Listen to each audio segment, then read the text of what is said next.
Selamat pagi semua, salam sejahtera bagi kita semua. Pertama-tama saya akan memperkenalkan diri saya. Perkenalkan, nama saya Amelia Lumengaul. Saya kelas 11 MIA 1.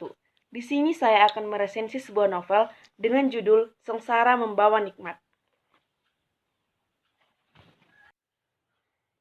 Tulis Sultan Sati dilahirkan di Bukit Tinggi Padang pada tahun 1898.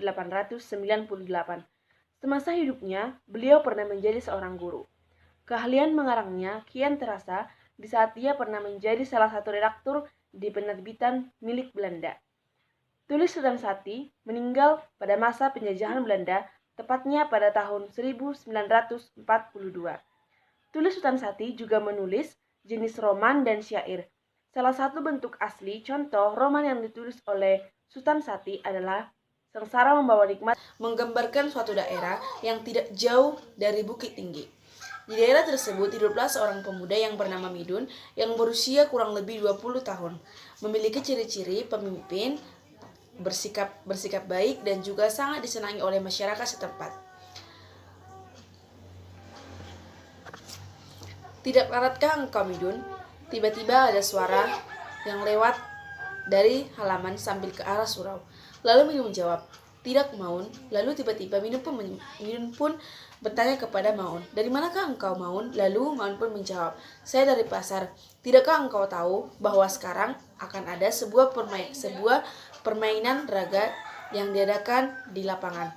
Saya dengar permainan itu akan dihadiri oleh banyak orang. Kalau begitu, marilah kita..." Tetapi Midun, coba pikirkan, apa yang membuat tuanku Kemanakan Laras Kacak akan benci padamu? Sebaiknya kita pergi saja ke sana. Namun Midun pun menjawab, Tidak, Maun. Apakah engkau lihat kemarin pada saat di masjid? Orang-orang menyediakan makanan banyak kepada kita, sedangkan kepada Kacak tidak seberapa. Mungkin itu yang akan menyebabkan tuanku Kemanakan Laras Kacak benci padaku." Tetapi Maun pun memaksa Midun dan akhirnya Midun pun mau. Dan mereka pun berangkat ke tempat permainan tersebut. Sesampainya di sana, di saat masyarakat melihat Midun, mereka pun bersalaman dengan Midun. Setelah ramai bersalaman, permainan pun akan dimulai. Tiba-tiba Maun pun berkata, "Itu dia." Setelah itu, Jenang pun masuk ke tengah medan permainan tersebut, dan para pemain pun masuk ke tengah permainan tersebut untuk memperkenalkan diri mereka masing-masing. Setelah mereka memperkenalkan diri mereka masing-masing, dan Jenang pun telah menyambut para tamu, maka dia pun tiba-tiba berkata kepada Kacak, "Ini bagian tuanku Kemanakan Kacak." Lalu Kacak pun menendang raga tersebut dan bersahut kepada Midun, "Midun, ini bagianmu." Lalu Midun pun bersiap-siap dan menendang raga tersebut. Dan Kacak pun bersiap-siap untuk menendang kembali. Namun, kaki Kacak terpleset dan jatuh. Lalu para masyarakat pun menahan senyum dan membuang muka. Dan ada salah satu teman Midun yang bernama Kalirun mengatakan, "Dasar engkau cempedak hutan."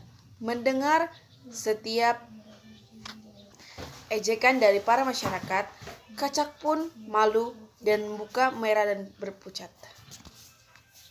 Setelah itu, Kacak pun berdiri dan berkata kepada Kalirun, "Apa maksudmu mengatakan aku cempedak hutan?" Lalu Kalirun pun menjawab, "Tanyakan kepada Midun." Setelah itu, Midun pun menjelaskan kepada tuanku Kacak arti dari cempedak hutan. Cempedak hutan adalah pada waktu mereka kecil, mereka sering sekali pergi ke hutan dengan kerbau-kerbau untuk memberi makan. Namun tiba-tiba sering sekali mereka takut akan bunyi-bunyi. Namun setelah Midun mencari tahu itu ternyata cempedak hutan, maka mereka pun saling tertawa. Jadi saat mereka tertawa, bukan mereka mengejek tuan Kemanakan Laras, melainkan mereka merasa senang di saat mereka kecil dan bermain bersama. Kita bisa melihat dari keunggulan buku, yaitu covernya. Buku ini disajikan dengan suatu ciri khas yang ada di suatu daerah, yaitu sana di daerah Minangkabau, yang disajikan dengan cover rumah adat, dan sehingga menambah penasaran rasa para pembaca. Dan juga isi daripada novel ini berisi tentang nasihat-nasihat dalam kehidupan sehari-hari. Salah satu nasihat yang saya ingat yaitu, jadilah seperti ilmu padi. Selanjutnya yaitu kekurangan buku.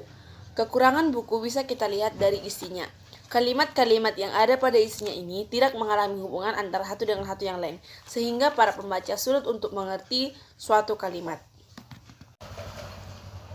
Sekian dari hasil resensi novel saya dari judul Sengsara Membawa Hikmat dan ditulis oleh Tulis Sutrasati. Apabila saya melakukan kesalahan baik dalam pembicaraan saya dan tindakan saya selama melakukan video ini, saya mohon maaf. Sekian dan terima kasih.